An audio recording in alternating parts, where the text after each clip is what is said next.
ఈరోజు ఎమ్మెల్సీ కవితకు బిగ్ డేగానే చెప్పొచ్చు. ఎందుకంటే ఆమె పోయిన నెల మార్చి 15న ఈడీ కేసు విషయంలో ఆమె అరెస్ట్ అయిన విషయం అందరికీ తెలిసిందే. ఆ తర్వాత ఈడీ నుంచి ఆమెని తిహార్ జైల్లోంచి ఆమెని సిబిఐ కస్టడీలోకి తీసుకున్న విషయం కూడా అందరికీ తెలిసిందే. సో ఈ రెండు కేసుల విషయంగా ఈరోజు విచారణ జరగనుంది ఢిల్లీ ప్రత్యేక న్యాయస్థానం రాస్ అవెన్యూ కోర్టులో. ఇక ఇంతకుముందు కూడా ఆమె నాకు బెయిల్ కావాలి, నా కొడుకు ఆరోగ్యం బాగాలేదు, నా కొడుక్కి ఎగ్జామ్స్ ఉన్నాయని చెప్పి బెయిల్ పిటిషన్ కోసం కోరిన సమయంలో కూడా ఈడీ దానికి అంగీకరించలేదు. ఎందుకంటే ఈమె కింగ్ పిన్గా ఉంది, ఈమెను కనుక ఇప్పుడు విడిచిపెడితే మిగతా వాళ్ళందరినీ ప్రభావితం చేస్తుంది కాబట్టి ఈమెకు బెయిల్ ఇవ్వద్దు అని చెప్పి ఈడీ చెప్పింది. ఇక సిబిఐ తరపు న్యాయవాదులు కూడా అదే చెప్పారు, ఆమెకు బెయిల్ ఇవ్వద్దు, ఎట్టి పరిస్థితిలో ఇవ్వద్దు, ఇస్తే మళ్ళీ మొత్తం మార్చేస్తుంది కాబట్టి బెయిల్ ఇవ్వద్దు అని చెప్పారు. అంటే అవతల ఈమెకి వ్యతిరేకంగా చెప్పే వాళ్ళని, అంటే ఈ కేసులో ఉన్న సాక్షులందరినీ వెళ్ళి ప్రభావితం చేసే అవకాశం ఉంది కాబట్టి ఈమెకి బెయిల్ ఇవ్వద్దు అని చెప్పారు. అయితే ఈమె ఈ బెయిల్ విషయంగా గత 2 నెలలుగా ఇంచుమించు నెలన్నరగా పోరాడుతూనే ఉంది. అయినా సరే ఈమెకు ఇంచుమించు 2 నెలలు అవ్వొస్తుంది, అయినా ఈమెకి బెయిల్ రాలేదు. నేను ఆడదాన్ని అని చెప్పి ఒకసారి బెయిల్ అడిగింది, నా కొడుకు ఆరోగ్యం బాగాలేదు, ఎగ్జామ్స్ ఉన్నాయని చెప్పి ఇంకొకసారి బెయిల్ అడిగింది. ఎప్పుడు బెయిల్ అడిగినా సరే నువ్వు వెళ్ళి ప్రభావితం చేసే అవకాశం ఉంది అని చెప్పి బెయిల్ ఇవ్వట్లేదు. అయితే ఈరోజు ఈడీ సిబిఐ రెండింటికి సంబంధించి బెయిల్ విచారణ ఈరోజు ఢిల్లీ కోర్టులో ఉంది. ఈ నేపథ్యంలో ఇక బెయిల్ వస్తుందా రాదా అనేది ఒక ఆసక్తికరమైన అంశంగా మారింది. ఇప్పుడు కూడా సిబిఐ ఒకటే చెప్తుంది, సిబిఐ తరపు న్యాయవాది ఈమెని ఇప్పటికి కూడా వదిలిపెట్టొద్దు, ఎందుకంటే ఈమె వెళ్ళి మళ్ళీ సాక్షులని ప్రభావితం చేసే అవకాశం ఉంది.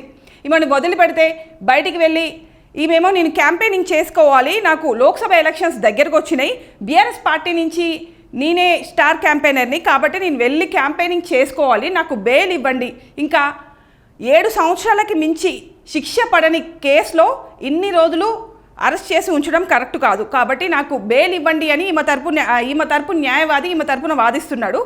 కానీ సిబిఐ తరపు న్యాయవాది ఏం చెప్తున్నారంటే ఈమెకి బెయిల్ ఇవ్వద్దు అని చెప్తున్నారు. ఇక ఈ నేపథ్యంలో ఈమెకి బెయిల్ వస్తుందా రాదా, ఈరోజు దీని గురించి ప్రత్యేకమైన చర్చ రాస్ అవెన్యూ కోర్టులో ఈమె బెయిల్కి సంబంధించి ఇటు సిబిఐ ఇటు ఈడీకి సంబంధించి 2 కేసులకు సంబంధించి చర్చ జరగనుంది రాస్ అవెన్యూ ప్రత్యేక న్యాయస్థానంలో. ఇక చూడాలి ఈ కవితకు బెయిల్ వస్తుందా రాదా అనేది. అంటే 99.9% అడ్వకేట్లందరూ ఈమెకు బెయిల్ రాదు, లోక్సభ ఎలక్షన్స్ అయిపోయినాక బెయిల్ వచ్చే అవకాశం ఉందని చెప్తున్నారు.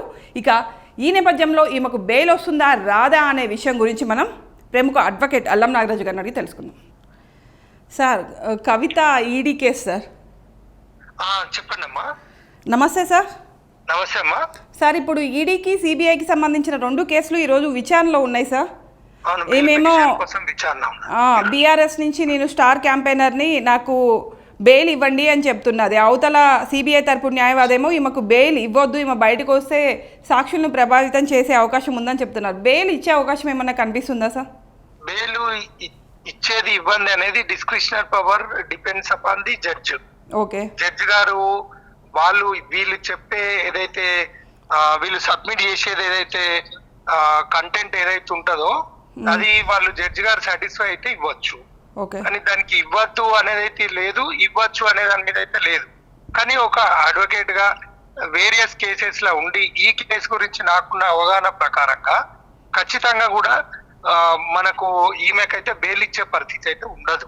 ఎందుకంటే ఇప్పుడు దాని మీద విచారణ ఉంది, ఎలక్షన్స్ ఉన్నాయి, జూన్ 4 ఎన్నికల రిజల్ట్ వరకు కూడా ఈ బెయిల్ పిటిషన్స్ ఏవి కూడా ఇంట్రీమ్ ఆర్డర్స్ ఏవి కూడా ఇవ్వకపోవచ్చు.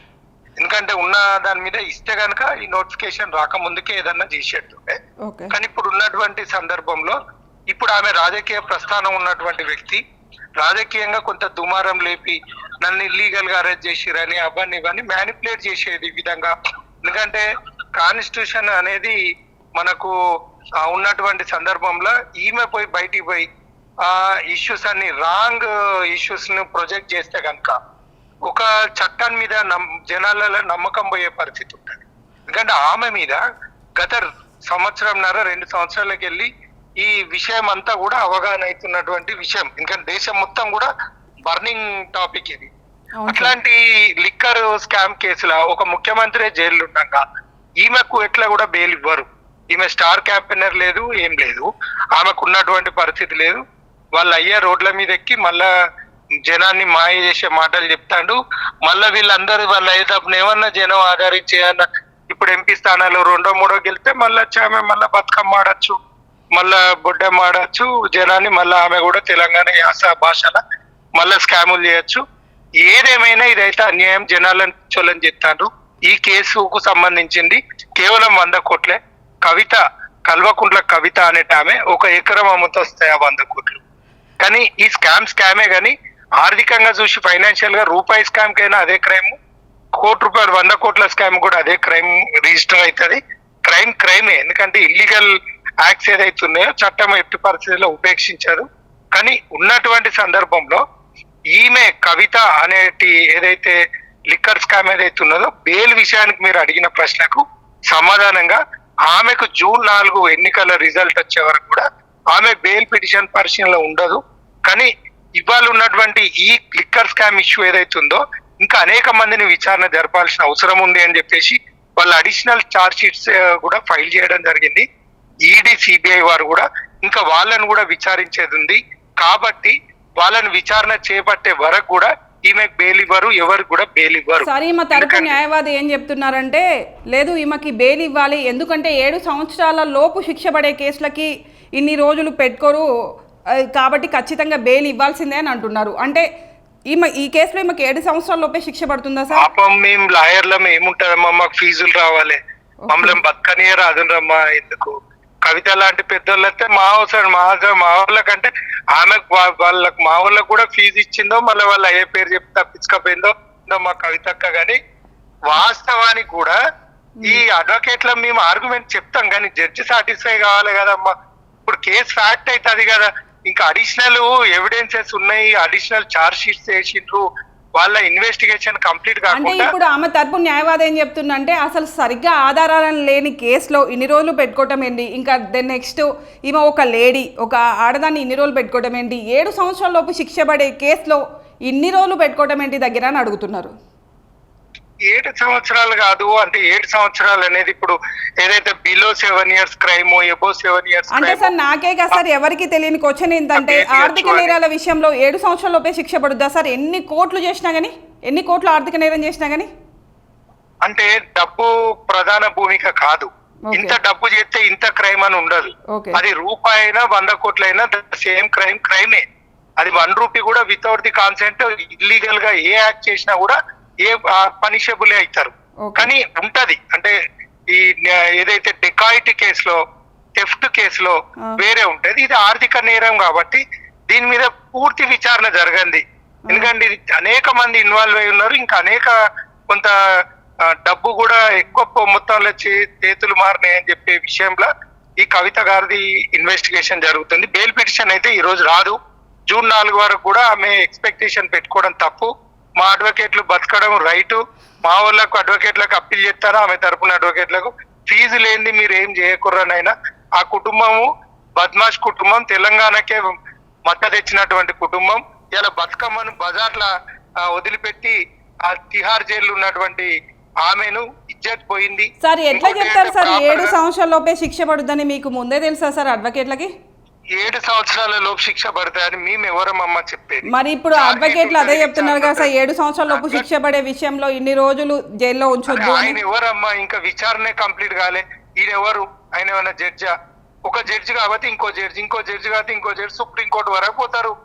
వాళ్ళు సిబిఐ ఈడీ వదిలిపెడతారా? వాళ్ళు ఎట్టి పరిస్థితులు వదిలేరు కదా. మినిమం కామన్ సెన్స్ లేకుండా వాళ్ళు అట్లా ఆర్గ్యూ చేయడం ఎంతవరకు కరెక్ట్? అంటే మాకైతే తెలియదు సార్ ఆర్థిక నేరాల విషయంలో ఎంత శిక్ష పడుద్ది అనేది. తెలంగాణ తల్లిని, మన బతుకమ్మను, మన ముఖ్యమంత్రి గారాల పట్టి కవితక్కను గురించి గంత చీప్ గా ఆర్గ్యుమెంట్ చెప్తే జడ్జెస్ ఎట్లా పేలిస్తారమ్మా?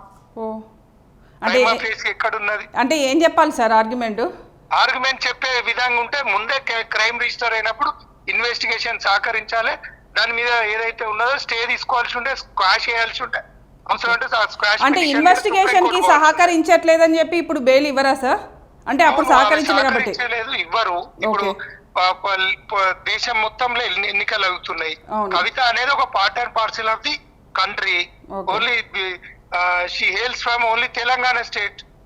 Only KCR daughter, liquor don, అంతే. ఆమె లిక్కర్ డాన్ అని ముద్రేసుకున్నది, ముందుగా ప్రికాషన్ తీసుకోవాలి కదా ఈమె, ఆ పరిస్థితి ఉండాలి కదా. అందుకని బెయిల్ అయితే రాదు.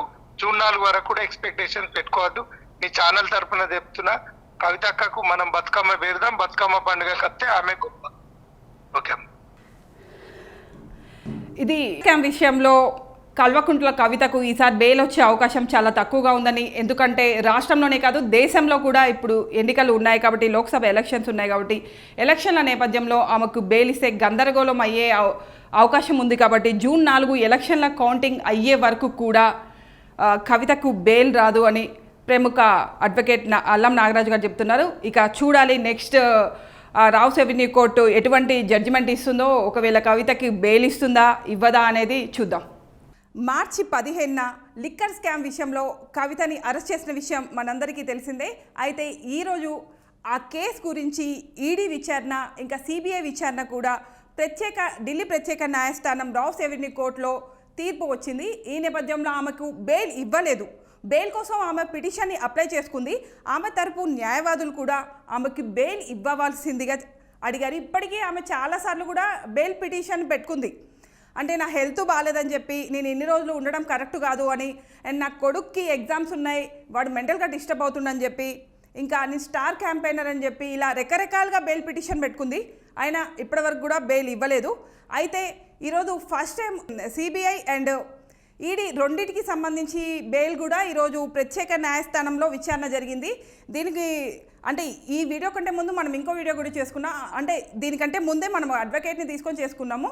అయితే అడ్వకేట్ కూడా చెప్పారు ఆమెకి ఎట్టి పరిస్థితుల్లో బెయిల్ వచ్చే అవకాశమే లేదని.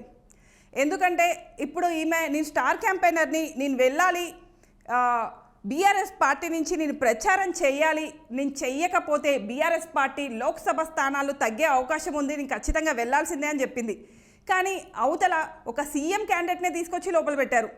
ఇప్పుడు ఆయన కూడా లోక్సభ ఎలక్షన్ల నేపథ్యంలో ఆయన కూడా బయట ఉండడం ముఖ్యమే కదా, ఆయన వదిలిపెట్టలేదు. ఈమెను ఎలా వదిలిపెడతారు అని చెప్పి ఇందాక అడ్వకేట్ అల్లం నాగరాజు గారు మాట్లాడారు. ఆ విషయంగానే ఇది చెప్పుకుంటాం. అంటే జూన్ 4వ తారీఖు వరకు, ఎలక్షన్ల రిజల్ట్ వచ్చే వరకు కవితకి బెయిల్ వచ్చే మాట క్వశ్చన్ మార్కేనా అని చెప్పారు. ఇప్పుడు అంతే కనిపిస్తుంది. అంటే ఏం చెప్తున్నారంటే, ఇప్పుడు ఈమెను కనుక బయటికి వదిలేస్తే ఫస్ట్ ఆఫ్ ఆల్ ఏం జరిగే అవకాశం ఉందంటే, వాళ్ళు చెప్పిన విషయం, సిబిఐ తరపు న్యాయవాది చెప్పిన విషయం ఏంటి అంటే, ఈమెను ఇప్పుడు వదిలేసినట్లయితే బయటికి అవతల సాక్షులు ఎవరైతే ఉన్నారో వాళ్ళని ప్రభావితం చేసే అవకాశం ఉంది. ఇక ఎలక్షన్ల మూమెంట్ కాబట్టి గందరగోళం జరిగే అవకాశం ఉంది. ఈ నేపథ్యంలో ఈమెకు బెయిల్ ఇవ్వకూడదు అని చెప్పారు. అంటే బెయిల్ ఇవ్వకుండా ఇంకొన్నాళ్ళు ఇక్కడే ఉంచి విచారణ చేయాలి అని. ఒకవేళ విచారణకి సహకరిస్తే బెయిల్ ఇచ్చే అవకాశం మేబీ ఉండొచ్చేమో, కానీ ఈమె విచారణకు కూడా సహకరించట్లేదని, ఏం చెప్పినా అక్కడక్కడే తిరుగుతుందని, ఇప్పటిదాకా కూడా ఆమె విచారణకి ఏమీ సహకరించలేదని. అంటే ఏం చెప్తుందంటే, వేరే వాళ్ళు ఆల్రెడీ కేసులో అరెస్ట్ అయిన వాళ్ళ మాటలు విని నన్నెలా మీరు అరెస్ట్ చేస్తారు, నన్నెలా ఇన్ని రోజుల నుంచి మీరు ఇక్కడ జైల్లో పెడతారు అని అంటుంది. కానీ ఇప్పటిదాకా మాత్రం విచారణకి సహకరించలేదు. ఇంకా కొన్ని రోజులు ఉంటే మేము విచారణకి సహకరించేలా చేసుకొని ఆమె నుంచి కొన్ని విషయాలు ఏమన్నా రాబట్టుకోగలుగుతాం. ఇప్పటికీ కొంచెం ఏదో కొన్ని విషయాలు చెప్పింది, ఇంకా కొన్ని రాబట్టుకోగలుగుతాం. ఇంకా ఈమెని బయటికి వదిలినట్లయితే ఇంకా ఇబ్బంది అవుతుందని చెప్పడంతో దీంతో ప్రత్యేక న్యాయస్థానం ఈమెకి బెయిల్ ఇవ్వలేదు. సిబిఐ ఈడీ 2 కేసులలో కూడా ఈమెకి బెయిల్ ఇవ్వలేదు. ప్రస్తుతానికైతే మళ్ళీ కవిత తీహార్ జైలుకే తిరిగి వెళ్ళిపోయింది. ఈ నేపథ్యంలో కవిత చాలా విచారణకు గురవుతూ బోరున ఏడుస్తుంది అని చెప్పి, చాలా బోరున ఏడుస్తుందని చెప్పి బయట వినిపిస్తున్న కథనం. ఈ నేపథ్యంలో కవిత మళ్ళీ తిరిగి తీహార్ జైలుకి వెళ్ళే సమయంలో విషాదంగా ఉందని చెప్పి, బాధతోటి తీహార్ జైల్లోకి వెళ్తున్నట్లుగా కనిపిస్తుంది అని చెప్పి బయట జనాలు మాట్లాడుకుంటూ ఉన్నారు.